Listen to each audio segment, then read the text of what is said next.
జగిత్యాల కోరట్లలో జరిగిన యూట్యూబర్ వైష్ణవి హత్య మీరందరూ వినే ఉంటారు. కొన్ని సందర్భాల్లో మనం ఎందుకులే ఈ విషయం మీద స్పందించడం, పాపం వాళ్ళ కుటుంబం చాలా శోకసంద్రంలో మునిగి ఉన్నారు అని అనుకున్నా కానీ కొన్నిసార్లు ఈ విషయం మీద స్పందించాలి అని అనిపిస్తుంది. ఎందుకంటే అక్కడ జరిగినటువంటి ఆ దారుణం మన ద్వారా కొంతమందికి చెప్పగలిగితే కొంతమందిలో మార్పు వస్తుంది. ఇలా ఒక జీవితాన్ని చిదిమేసేటువంటి వ్యక్తులకి కొందరికైనా ప్రభుత్వం విధించేటువంటి శిక్షణ కానీ, ప్రభుత్వం విధించాలి శిక్ష అని డిమాండ్ చేసే వ్యక్తుల గురించి కానీ తెలిసినట్టుగా ఉంటుంది. అయితే ఈ కోరుట్లలో యూట్యూబర్ వైష్ణవి, ఆమెకి 16-17 సంవత్సరాల వయసు ఉన్నప్పటి నుంచి యూట్యూబ్లో సక్సెస్ అవ్వాలని కలలు కనేదట.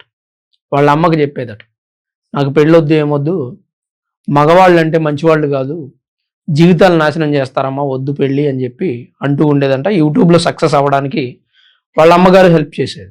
అయితే ఏమైందో ఎలా జరిగిందో తెలియదు కానీ ఈ వైష్ణవి అనే ఆమె పాప, అంటే చిన్నారి కదా, అప్పుడు 16 సంవత్సరాలు 17 సంవత్సరాలు అంటే మైనర్ కదా, ఈ మైనర్ బాలిక హరి అనే వ్యక్తి కంట్లో పడింది. ఇంకా అప్పటి నుంచి అతను నేను వైష్ణవిని పెళ్లి చేసుకుంటాను, బాగా చూసుకుంటాను, నాకు ఇచ్చి పెళ్లి చేయండి అని ఇంటి చుట్టూ తిరగడం మొదలుపెట్టారు. హరి ఫ్యామిలీని తీసుకొచ్చాడు, అడిగిచ్చాడు, వీళ్ళు ఒప్పుకోలేదు, మళ్ళీ వెళ్ళిపోయారు. ఆ తర్వాత హరి ఫ్యామిలీ కూడా ఒప్పుకోలేదంట. యూట్యూబర్ని ఎట్లా చేసుకుంటారా నువ్వు, ఆ పిల్ల మంచిది కాదు, వాళ్ళ అమ్మ మంచిది కాదు అని చెప్పి తిట్టడం మొదలెట్టారు. కానీ ఈ హరి అనే వ్యక్తి నాకు ఆ అమ్మాయే కావాలని మంకు పట్టు కూర్చున్నాడు. కూర్చొని ఒకసారి మందు కూడా తాగాడట. హాస్పిటల్లో జాయిన్ అయ్యి 8 to 10 days హాస్పిటల్లో ఉండి తర్వాత మళ్ళీ వచ్చి ఈ వైష్ణవి వాళ్ళ అమ్మ ఉంది కదా, ఆమెను బ్రతిమలాడడం మొదలుపెట్టాడు. నేను మీ అమ్మాయి లేకపోతే చచ్చిపోతాను, నేను పెళ్లి చేసుకుంటా, మంచిగా చూసుకుంటా అని చెప్పి మాటలు చెప్పడం మొదలుపెట్టాడు. మాటలు చెప్పాడు. చెప్తుంటే ఇంకా సరే ఏం చేస్తారు మరి, తను చచ్చిపోతా అంటున్నాడు, అమ్మా వాడు చచ్చిపోతా అంటున్నాడే, మరి ఇంకేం చేయను, వాడిని కాపాడడానికి కానీ పెళ్లి చేసుకుంటా అని వైష్ణవి అంది అని వాళ్ళ అమ్మాయి చెప్తున్నారు ప్రత్యక్షంగా. అయితే ఆ సందర్భంలో ఇక వైష్ణవి వాళ్ళ అమ్మ ఏం చేసిందంటే, సరే వీడు ఎట్లా చచ్చిపోతా అంటున్నాడు, వాళ్ళ కుటుంబం ఇష్టపడట్లేదు, పిల్లగాడికి పెళ్లి చేద్దామని ఆమె వాళ్ళ బంధువులు దగ్గరుండి వాళ్ళకి పెళ్లి చేశారట. పెళ్లి చేసుకున్న తర్వాత కొంతకాలం బాగానే ఉన్నారు. ఆశ్చర్యం కలిగించే విషయాలు ఏంటంటే, ఇది ఒక సినిమా స్టోరీ లాగా అనిపిస్తుంది. వైష్ణవి తన నిజ జీవితంలో జరిగే మొత్తం వీడియోలు తీసిపెట్టింది. తను ఎవరితో ఫోన్ మాట్లాడుతున్నాడు, బయటికి వెళ్ళిపోతున్నాడు, రావట్లేదు, నేను ఫోన్ చేస్తే వెయిటింగ్ వస్తుంది, తర్వాత మళ్ళీ చేస్తే ఎత్తి ఎందుకు చేస్తున్నావు నాకు ఫోను, నేను వేరే పనిలో ఉన్నా అని చెప్తున్నాడు. ఈ వీడియోలన్నీ తను యూట్యూబ్లో పెట్టింది, మనందరం చూస్తున్నాం.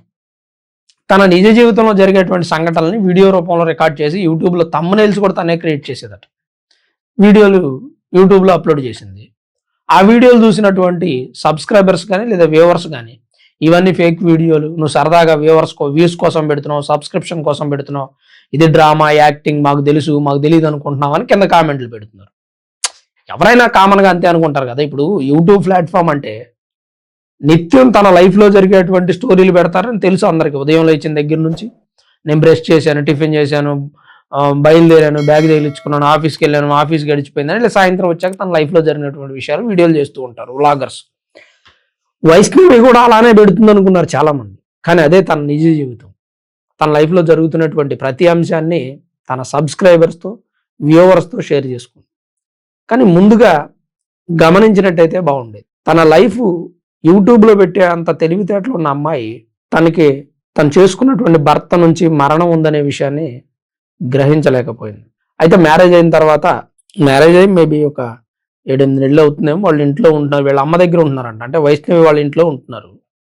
ఈ హత్య జరగడానికి ముందు రోజు రాత్రి వీళ్ళిద్దరూ విపరీతంగా గొడవ పడతా ఉన్నారంట గదిలో. తను కొడతా ఉన్నాడేమో మేబీ. కొడతా ఉంటే పక్కనే వైష్ణవి వాళ్ళ అమ్మ వాళ్ళ నాన్న వాళ్ళు ఉంటారు కదా, వాళ్ళు ఏంటి గదిలోంచి అరుపులు వినపడుతున్నాయి, ఏంటి గొడవ, డోర్ దగ్గరికి వచ్చి డోర్ కొడితే వీడు లోపల ఉండి హరి, ఏం లేదు వైషు, ఎందుకు ఇలా నన్ను నవ్విస్తున్నావు ఏడిపిస్తున్నావు అని సరదాగా, అంటే ఇద్దరు కపుల్స్ సరదాగా ఉన్నప్పుడు లేదా రొమాంటిక్గా మాట్లాడుకునేటప్పుడు ఎట్లా ఉంటారో అలా యాక్షన్ చేశాడట. చేస్తే బయట ఉన్నటువంటి వాళ్ళ అత్తగారు ఏమనుకుంది, ఏమో వయసులో ఉన్న పిల్లలు కదా, సరదా ముచ్చట పడుతూ ఉంటారు, సరదాగా మాట అనుకుంటారు, జోకులు వేసుకుంటూ ఉంటారు, ఒకరి మీద ఒకరు అనుకొని లైట్ తీసుకుని ఆమె ఏం చేసింది, వెళ్ళిపోయింది. అలాగే వాళ్ళ వైషు వాళ్ళ నాన్నగారు కూడా పిల్లలు ఏదో సరదా పడి ముచ్చటపడి మాట్లాడుకుంటూ ఉంటే నువ్వెందుకు అక్కడికి వెళ్ళి డిస్టర్బ్ చేస్తావని అతను చెప్పడంతో వాళ్ళ అమ్మగారు లైట్ తీసుకుని బయటకు వచ్చేసి. అయితే రాత్రి ఏం జరిగిందో తెలియదు కానీ ఉదయం లేవగానే హరి బయటకు వచ్చి హడావుడిగా బ్రష్ చేసి బండి వేసుకొని జంప్. ఏం జరిగింది ఏంటనే ఆమె అడిగే లోపే వెళ్ళిపోయాడంట బండి వేసుకొని. ఈమె ఏం చేసింది, సరే వాడేదో టిఫిన్ చేయడానికి వెళ్తాడు కదా రెగ్యులర్గా చుట్టుపక్కల, వాడికి అలవాటు అంట దోశ ఇడ్లీ లేదా తినరంట బాబు. వెళ్ళిపోయాడు. ఈమె ఏం చేసింది, కొద్దిసేపు ఆగి ఇల్లు వాకిలు ఊడ్చుకొని క్లీన్ చేసుకొని ఏంటి ఇంకా బెడ్ లాగలేదని చెప్పి వైసు డోర్ దగ్గరికి వెళ్ళింది. వెళ్తే డోర్ కట్టిన ఇట్లా వేసిందంటే డోర్ కట్టిన వేసిందని డోర్ కట్టిన తీసింది. తీస్తే గడి పెట్టింది. గడి పెట్టిందంటే గడి కూడా తీసింది. లోపలికి వెళితే మంచం మీద తన కూతురు లేదు. ఏం జరుగుతుంది ఏంటో తనకు అర్థం కాల. మంచం కింద తను పడిపోయిందట, బొక్క బొరలాగా పడిపోయి ఉంటే ఏంటి నా బిడ్డ ఒకవేళ ఎక్కడ పడుకొని నిద్రపోతుందని బయటికి లాగింది. చూస్తే తల మీద అంత గాయాలు ఉన్నాయి, తను చనిపోయింది. చనిపోయిందనే విషయం ఈ తల్లికి తెలియదు. అయితే హాస్పిటల్కి తీసుకుపోవాలని చుట్టుపక్కల ఉన్న గగ్గోలు పెడతారు కదా, మరి కూతురు పడిపోయిందని సాధారణ విషయం అని గగ్గోలు పెడితే చుట్టుపక్కల వాళ్ళు వచ్చారు, హాస్పిటల్కి తీసుకెళ్ళిపోయారు. తీసుకుపోతే గంట ముందు అయితే బ్రతికేదమ్మా అని చెప్పారు. చనిపోయింది ఆమె. ఆల్రెడీ ఆమె చనిపోయిందని నైటు హరి కన్ఫర్మ్ చేసుకున్నాకే తెల్లారే వరకు వెయిట్ చేశాడు. తెల్లారిన తర్వాత వెయిట్ చేసి వెళ్ళిపోయాడు. ఆ నైట్ ఆమెని చిత్రహింసలు పెట్టి కొట్టి తల తీసుకెళ్లి గోడకి మంచానికి వేసి గుద్దాడట. ఆ మంచం మీద ఉన్నటువంటి బ్లడ్ కూడా ఇంకా చూపిస్తూ ఉన్నారు మనం చూస్తుంటే కొన్ని వీడియోస్. వాడు వెళ్ళిపోయాడు. ఇప్పుడు అసలు వైష్ణవి చనిపోవడానికి కారణాలు ఏంటి, చంపబడ్డానికి కారణాలు ఏంటి అనే వీడియోలన్నీ బయటకు వస్తాయి. హరి వాళ్ళ ఇద్దరు అన్నాలకి పెళ్లి ఇష్టం లేదు, ముఖ్యంగా వాళ్ళ అమ్మకి పెళ్లి ఇష్టం లేదు. వైష్ణవిని అసలు పడనిచ్చేది కాదు ఇంట్లో ఒక్కరోజు కూడా. అనేక రకాలైనటువంటి బాధలు పెట్టేవాళ్ళు. ఆ తర్వాత అమ్మగారింటి దగ్గరికి వచ్చి కొన్ని రోజులు అక్కడ ఉన్నారు, తర్వాత అమ్మగారింటి దగ్గరికి వచ్చి ఉంటున్నారు. ఉంటున్న నేపథ్యంలో హరి వాళ్ళ అమ్మ వాళ్ళ అన్నయ్యలిద్దరు కూడా వీడికి ఫోన్ చేసి ఆ అమ్మాయిని ఎందుకు చేసుకున్నావు నువ్వు, ఆ అమ్మాయి వల్ల నీకు సమస్యలు ఉంటాయి, యూట్యూబర్స్ని చేసుకోవద్దని చెప్పాం కదా, అది మంచిది కాదు, వాళ్ళ అమ్మ మంచిది కాదు అని తిట్టడం మొదలు పెట్టారట. అవన్నీ కూడా వైష్ణవి వీడియోలు చేసి పెడుతూ ఉండేది యూట్యూబ్లో. ఈవెన్ వాళ్ళ అత్త మాట్లాడినటువంటి వీడియోలు కూడా ఆడియో రికార్డులు యూట్యూబ్లో పెట్టింది. వీడు మాట్లాడినటువంటి రికార్డులు కూడా యూట్యూబ్లో పెట్టింది.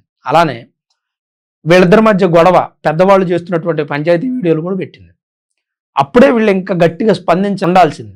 కానీ ఎందుకు మరి 10-15 మంది అన్నలు ఉన్నారంట వైష్ణవి, కానీ తనను కాపాడలేకపోయారు. అంటే మృత్యు వచ్చిన సందర్భంలో ఎవరో కాపాడలేరు, అది వేరే విషయం. కానీ ఒక్కరోజు తప్పిస్తే బాగుండేది, మృత్యు గండం తప్పిపోయేది మేబీ. అయితే ఇప్పుడు అనూహ్యంగా ఈ కేసులో 4గురిని అరెస్ట్ చేశారు. ఎవరు, హరిని, భర్త హరిని, హరి తల్లి అంటే వైష్ణవి అత్తని, అలానే హరి అన్నదమ్ములు ఇద్దరిని అరెస్ట్ చేశారు.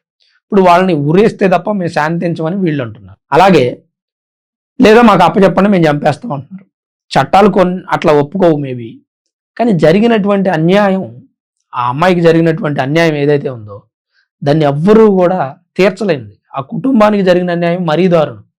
వాళ్ళు ఏమంటారంటే వాడు అందగాడు కాదు, దరిద్రుడు, దరిద్రంగా ఉంటాడు, పనేమీ లేదు, 10 లక్షల రూపాయలు మేమే ఖర్చు పెట్టాం, బండి కొనిచ్చాం, బట్టలు కొనిచ్చేది, తనకు యూట్యూబ్లో వచ్చినటువంటి డబ్బులు ఇన్స్టాలో వచ్చినటువంటి డబ్బులు పెట్టి వాడు ఖర్చు పెట్టి అంతా వాడిని మెయింటైన్ చేసేది.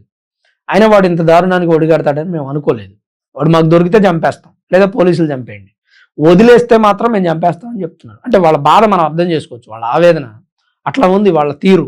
ఎవరు ఒప్పుకోకపోయినా తల్లి దగ్గరుండి పెళ్లి చేయడం, ఆ చేసినటువంటి పెళ్లిని వీడు ఉపయోగించుకోలేకపోవడం, జీవితాంతం ఆ పిల్లని కాపాడలేకపోవడం. వాస్తవానికి చూస్తే ఆ అమ్మాయితో పోల్చుకుంటే తన అంతలా ఏమీ అమ్మాయికి సరిపోడు. వాస్తవంగా ఆ అమ్మాయి మంచి అందగాడు, ఆ వాడేమో చూస్తే నిష్ట దరిద్రులాగా ఉన్నాడు, చంపేశాడు.